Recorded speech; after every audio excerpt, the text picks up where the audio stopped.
అందరూ అభిమానించే డీజే న్యూస్కి స్వాగతం. మరిన్ని వార్తా విశేషాల కోసం డీజే న్యూస్ లైక్ చేయండి, షేర్ చేయండి, సబ్స్క్రైబ్ చేయండి.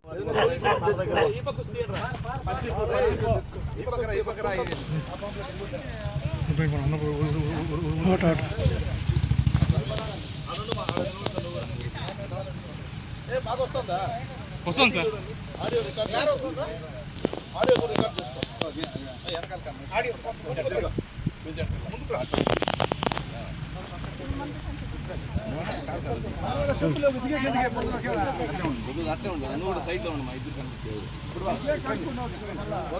ముందుకు తీసుకో. నీ పేరే పేరా బాలాజీ. ఏం వ్యవసాయం చేస్తున్నావా? ఏమేమి వేసినావు? ఎన్ని కొట్లు వేసినావు? మడి అన్నదాత సుఖీభావ పడిందా? డబ్బులు 20,000 పడిపోయిందా? సంతోషంగా ఉందా? చంద్రబాబు నాయుడు గారు డబ్బులు పడిందా లేదా కనుక్కోమన్నాడు. పడిందా?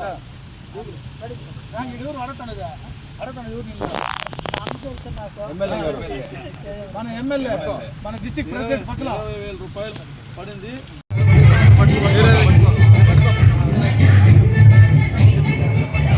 కొద్దిగా దూరం రావాలా? సన్మానం చేస్తున్నారు. అలాగే ధరణి అన్న గారికి కూడా సన్మానం చేయడం జరుగుతుంది.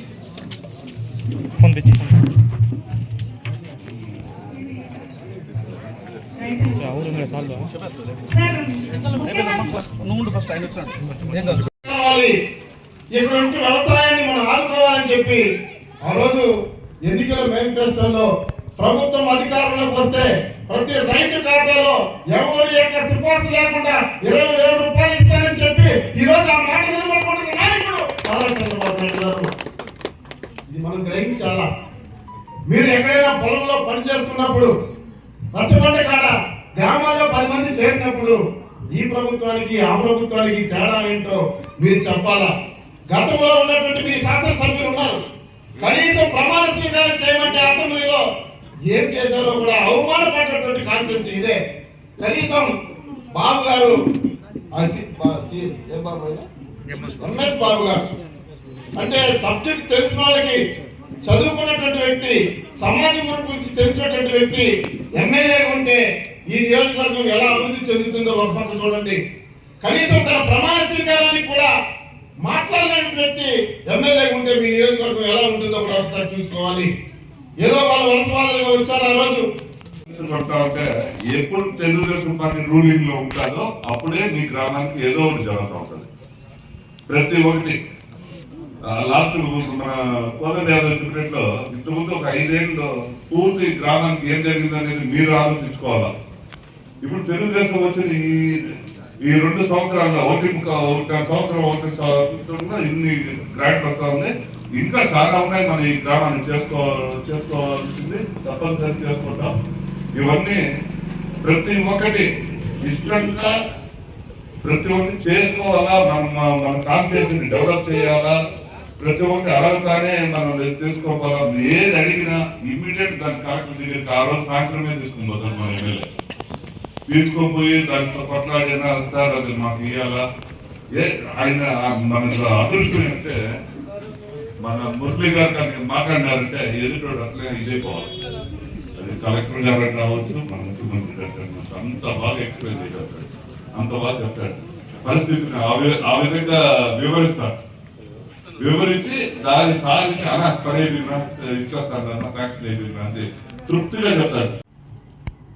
నేను అట్లాగే ఉంటానంటే అట్లా కాదు మురళి, అట్లా ఉండాలని వల్ల నాకు నొక్కి చెప్పాడు. ఏం చేద్దామన్నా అంటే నువ్వు బంగారు పొలం అంతా తిరుగు అన్నాడు. వాళ్ళందరూ నువ్వు చదువుకున్నోడివి, బాగా అవగాహన ఉన్నోడివి, నువ్వు తిరిగితే ఒక ఆలోచన వస్తుంది అన్నాడు.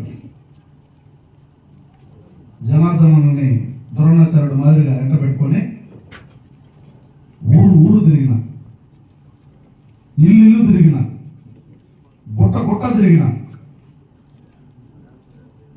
నాకు అర్థమైంది నిజంగానే బంగారుపల్లి మండలం ప్రజానీకం గుండెల్లో పెట్టి చూసుకున్నారు.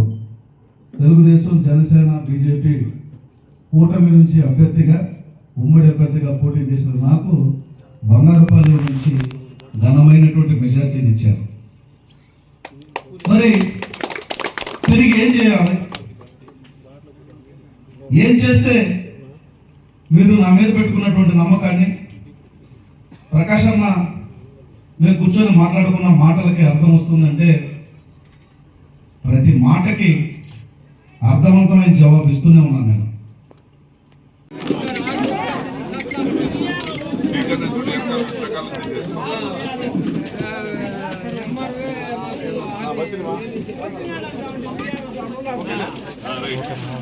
రైట్